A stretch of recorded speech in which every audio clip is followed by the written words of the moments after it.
dan bahagia. Assalamualaikum warahmatullahi wabarakatuh. Shalom, damai sejahtera, Om Swastiastu, Namo Buddhaya, salam kebajikan, rahayu untuk kita semua. Perkenalkan, saya Aisyah Utia Rahman MPD, CGP Rekognisi Angkatan 11 BGP Nusa Tenggara Timur. Sebagai fasil pemandu saya, Bapak Hari Indar Joko. Mari kita simak video berikut ini. Secara daring maupun luring, ya. Oke, next Bapak Ibu. Nah, ini budaya positif kalau kita umpamakan di dalam sebuah lingkaran, ya. Dalam sebuah lingkaran yang paling luar, ya, lingkaran paling luar ini budaya positif. Budaya positif ini akan dipengaruhi oleh apa? Bisa kita jalankan. Yang pertama, kalau ada peraturan kelas, ya, dulu kita tahu peraturan kelas, tata tertib, ya. Kemudian ada keyakinan kelas. Nah, ini akan memberi pengaruh juga, ya. Bisa kita lakukan ini kalau lingkungan kita positif, ya, lingkungan positif. Next. Nah, mari Bapak Ibu kita pindah ke slide selanjutnya, keyakinan kelas. Pak Bahtiar bisa baca apa itu keyakinan kelas yang ada di slide ini?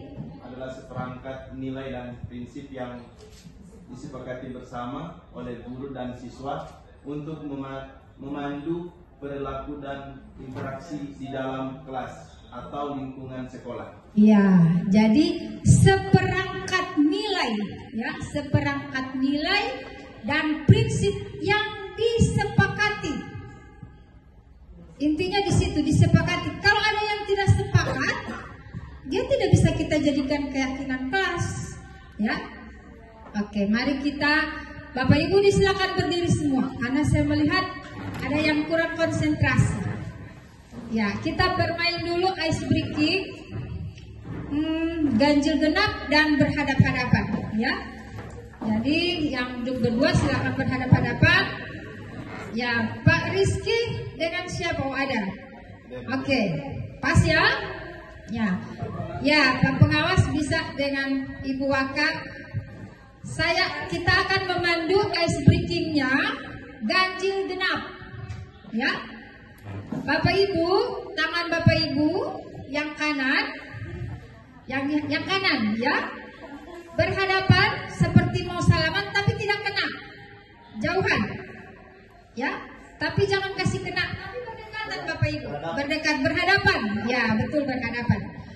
Kalau saya menyebutkan angka ganjil, ya, kalau angkanya ganjil, maka tetapkan dulu siapa yang ganjil, siapa yang genap, ya. Misalnya contoh padannya genap, Ibu Tuti ganjil. Ketika angka yang saya sebutkan angka ganjil, maka Ibu Tuti tangkap tangannya. Yang genap hindari, ya. Bisa? Oke. Iya. Jadi kalau ya boleh muhrim, ya. Oke. Jadi kalau saya sebut ganjil, maka tangannya langsung diangkat, ya. Kalau saya jawab genap, ya ditangkap. Genap ditangkap, ya. Genap ditangkap. Ya. Menghindar. Ya, berusaha untuk. Oke, sudah? Siap? Konsentrasi. 1, 2, 3, 4. Konsentrasi. 1, 2, 3, 4. Oke, ganjil. Kalau angka saya sebutkan ganjil, maka tangannya diangkat, ya. Tidak usah Kalau saya sebutkan genap, berusaha. Jadi akan lihat siapa yang konsentrasi atau tidak, ya. Oke, 1, 2, 2, 3. 3. Ada yang tidak konsentrasi, ada yang terkecoh. Iya. Angkanya kan 3 berarti ganjil. Maka ganjil, siapa yang ditetapkan ganjil? Siapa yang ditetapkan? Kan saya bilang tetapkan dulu Bapak Ibu ganjil genap. Siapa ganjil, siapa genap? Oke. Ulangi. Saya ulang 1 kali lagi ya. Ya. 3, 2, 1, 6. Dapat, siapa yang dapat? Oke, terima kasih Bapak Ibu. Ya. Kalau macam tadi ganjil, Oke, ganjil ya. Genap. Iya. Oke, baik. Iya. Iya, yang ganjil angkat tangan. Kalau saya bilang genap, berusaha tangkap, ya. Itu berarti ada Bapak Ibu yang tidak konsentrasi, ya. Oke, next. Baik Bapak Ibu, kita kembali ke, ya, ini sangat mendukung fokus Bapak Ibu ya. Fokus berarti intinya kalau kita menerima pelajaran kita harus fokus. Begitu juga dengan peserta didik kita ya. Ya, pastikan mereka dikumpul dulu untuk bisa fokus. Tadi ada yang serius bermain juga semua ya. Ya, karena fokus dengan perintah atau clue yang diberikan. Oke, next Bapak Ibu. Setelah Bapak Ibu tahu tentang keyakinan kelas. Nah, ini Bapak Ibu, mengapa keyakinan kelas tidak peraturan kelas saja? Mana yang lebih Bapak Ibu mau utamakan? Keyakinan atau peraturan? Nah, mari kita lihat. Ada 4 poin. Ya, seperti ini kalimat-kalimatnya panjang-panjang. Ya, jadi keyakinan pendek, simpel saja ya, yang mudah dipahami. Dan seterusnya. Ya, ini ada terakhir dilarang merokok. Kalau kita siswa SMP, kita harus aturannya harus ini adalah area bebas merokok. Jadi kita tahu kalau dia yakini, kenapa ya dilarang merokok? Ternyata saya yakini bahwa ini akan menjaga kesehatan dan bisa menghormati orang lain, ya.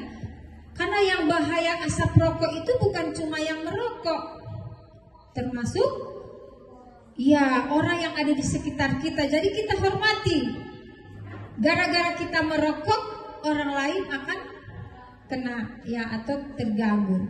Nah, ini dia Bapak Ibu, ubahlah peraturan kelas menjadi keyakinan kelas yang memuat nilai-nilai kebajikan universal dengan selalu menggunakan kata atau kalimat yang positif, ya.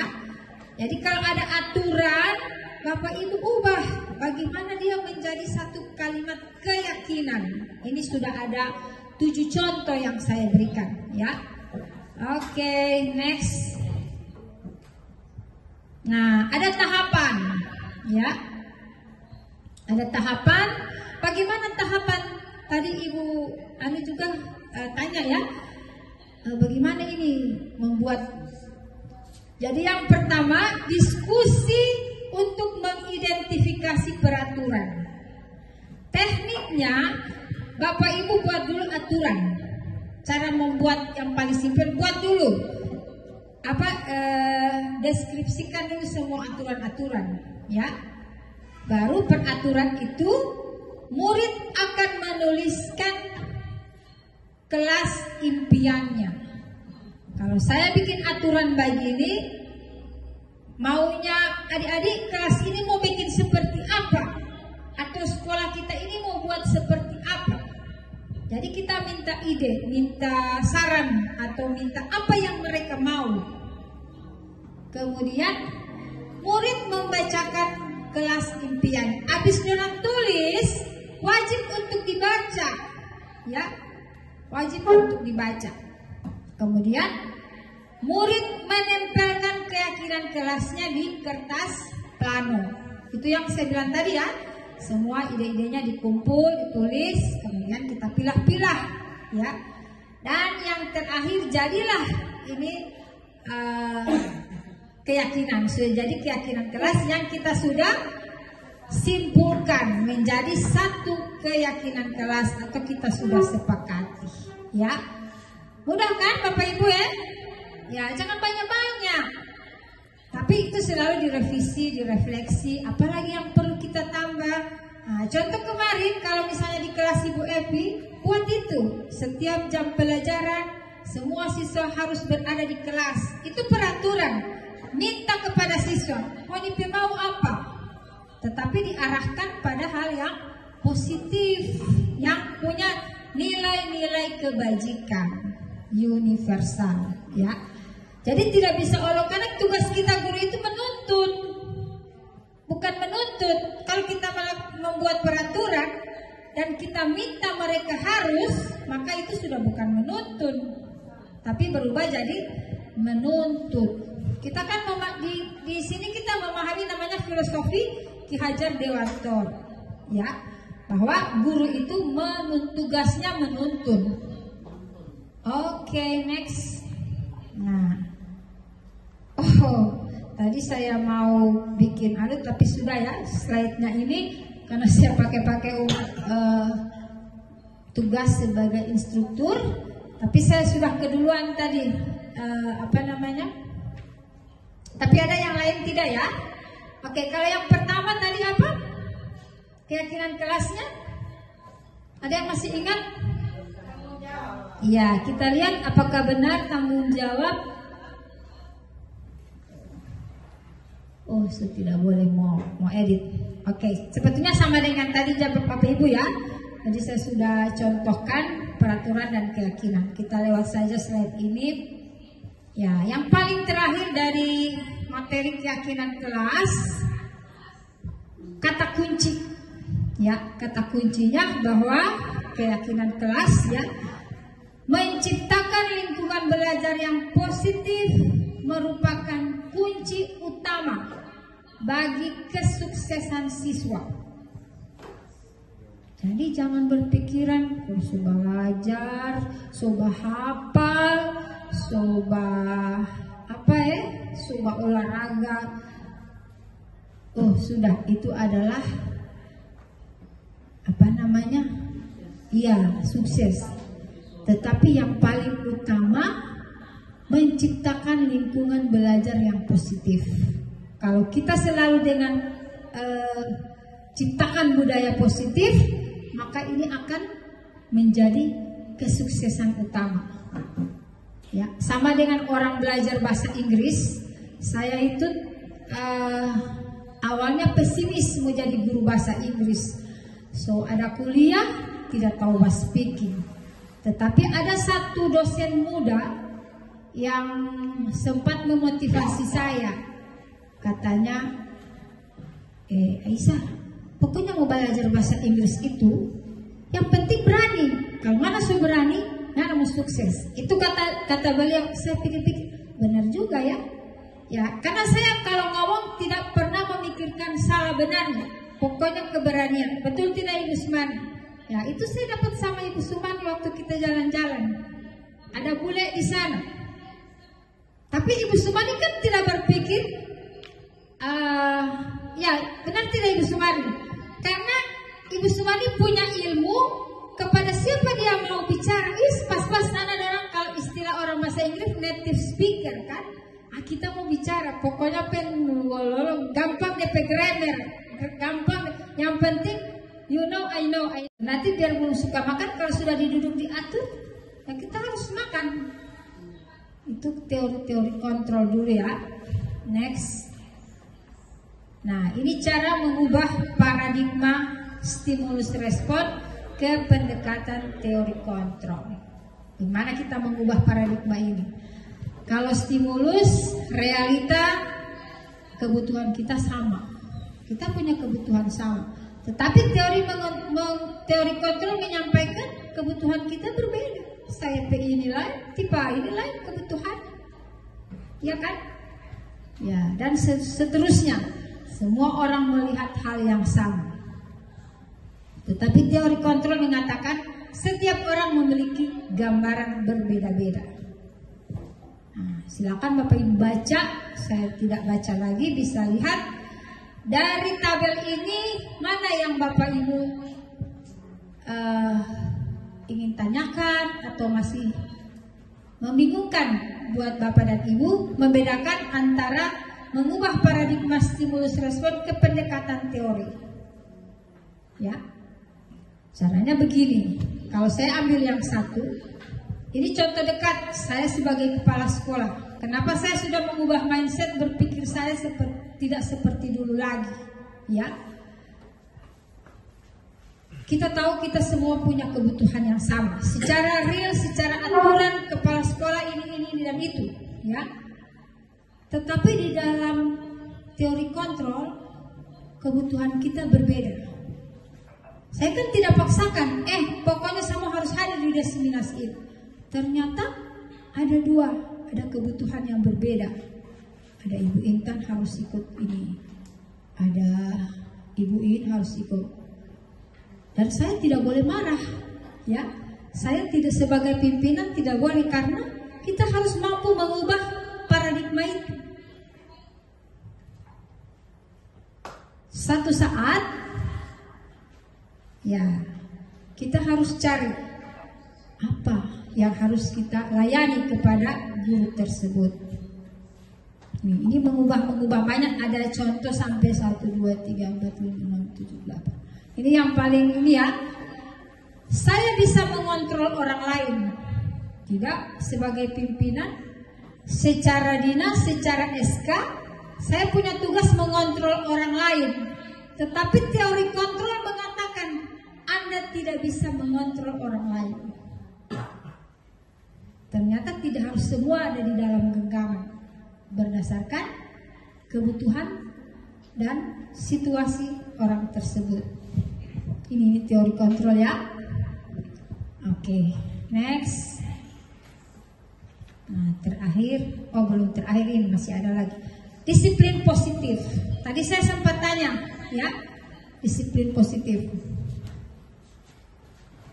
Ya, merupakan kalau ini harafiahnya diambil dari kata disiplina, artinya ternyata disiplin itu belajar.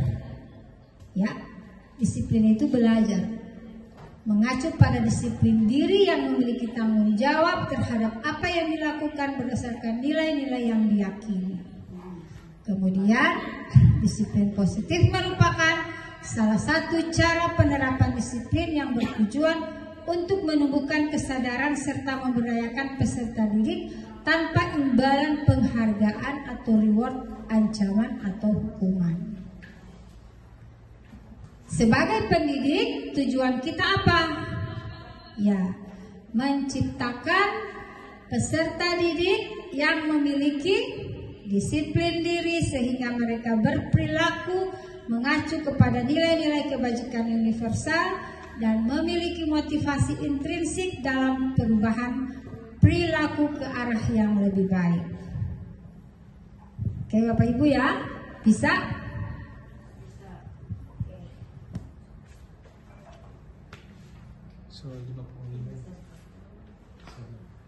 10 menit lagi ya. Next. Nah, ini Bapak Ibu, lingkungan yang aman dan nyaman berbasis disiplin positif di sekolah akan berdampak secara maksimal pada perkembangan dan pembentukan karakter peserta didik. Ada yang tidak setuju di situ?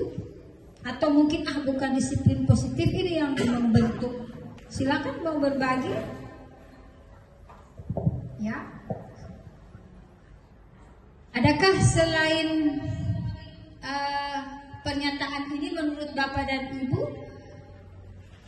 bertentangan? Sudah oke?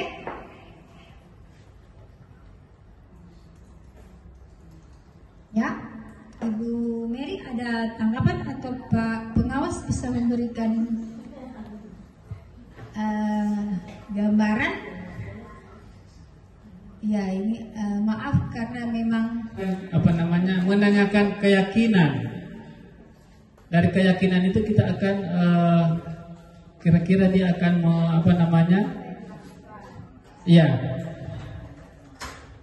dia akan mengambil keputusan, kemudian dia akan di situ apa yang akan diungkapkan, di situ dia seperti kalau begitu saya akan minta maaf apa yang telah saya lakukan, ya, dan tidak akan berbuat lagi apa yang telah saya lakukan. Nah, dengan langkah segitiga restitusi ini kita akan mendapatkan suatu kesimpulan, dan tanpa adanya menyelesaikan masalah itu tidak ada namanya kekerasan, ya. Menyelesaikan masalah dengan baik, sekali lagi tanpa adanya hukuman, ya. Mungkin itu dari saya sebagai pengawas. Terima kasih. Assalamualaikum warahmatullahi wabarakatuh. kita beri aplaus dulu Bapak Ibu. Ya, jadi betul sekali ya. Dalam segitiga restitusi ini prosesnya Bapak Ibu, dia merupakan suatu proses dialog yang dijalankan oleh guru agar dapat menghasilkan murid yang mandiri dan bertanggung jawab. Bapak Ibu, kita mau menerapkan P5 kan, ada kegiatan P5 di setiap hari Kamis. Uji itu kemandirian siswa Bapak Ibu, ya. Apakah dia sudah mandiri? Apakah sudah bernalar kritis, bertanggung jawab, berkebinekaan global? Nah, cara menguji mandiri coba dengan restitusi.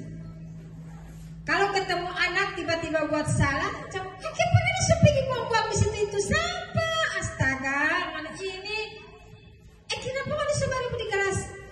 Coba dia diundang.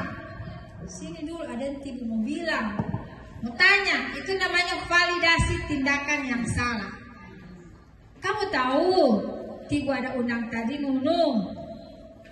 Tahu apa itu Nunu salah? Oh iya ibu, saya ada ganggu saya pe taman, atau saya ada buang sampah sembarangan. Bagaimana menstabilkan identitas? Dulu ti ibu orang pernah sembarangan buang sampah begini, tetapi ti ibu sadar ternyata ini mau buang sampah ini mau bikin penyakit. Ya, itu kita stabilkan identitas. Ya, baru kita tanyakan keyakinan. Apa yang kamu mau buat? Ya ibu, saya sudah maaf, saya sudah salah. Saya tidak mau berbuat lagi. Tapi jangan cuma kesedihan sampai di situ. Cari apa yang dia bisa lakukan untuk mewujudkan kemandiriannya itu. Jangan cuma sampai di situ kata maaf selesai, tidak. Tanya lagi. Sekarang apa yang kamu mau buat supaya kesalahan kamu itu tidak akan diulang lagi, ya? Apa wujud yang kamu mau buat untuk istilahnya mengganti kamu punya kesalahan itu? Ibu, saya mau minta maaf sama teman yang saya bilang. Ibu, saya mau bikin keyakinan kelas, mau tulis dilarang buang sampah sembarangan. Kita harus tanggung jawab, sampahku adalah tanggung jawabku. Itu kan keyakinan kelas. Jadi dia semua tahu, terus saya tidak mau bikin sembarang buang sampah. Jadi tidak harus dimarah-marah terus, ya. Ya itu tahapan dari segitiga restitusi. Oke. Nah, ini contoh, ya. Banyak ya, nanti akan saya share juga ke Bapak dan Ibu. Contoh menstabilkan identitas, kemudian ada validasi kebutuhan atau tindakan, kemudian menanyakan keyakinan, ya. Ini ada sudah kalimat-kalimatnya ini ya. Kalau Bapak Ibu mau, nanti saya kirim filenya ke Bapak Ibu. Oke. Oke, saya rasa cukup. Kita pantun lagi ya. Sampai di situ sudah tidak ada yang mau ditanyakan? Aman? Oke, pantun. Putra mahkota bernama Rama. Gagada. Beliau datang untuk membebaskan. Semua pihak harus kerjasama untuk tingkatkan mutu pendidikan. Terima kasih Bapak Ibu sudah berkenan mengikuti diseminasi dari budaya positif yang saya lebih tekankan pada kegiatan kelas. Dengan mengucapkan alhamdulillahirabbil-alamin, kegiatan diseminasi pada siang hari ini dinyatakan selesai. Mohon maaf atas segala khilafan. Wabillahi taufiq wal hidayah. Wassalamualaikum warahmatullahi wabarakatuh.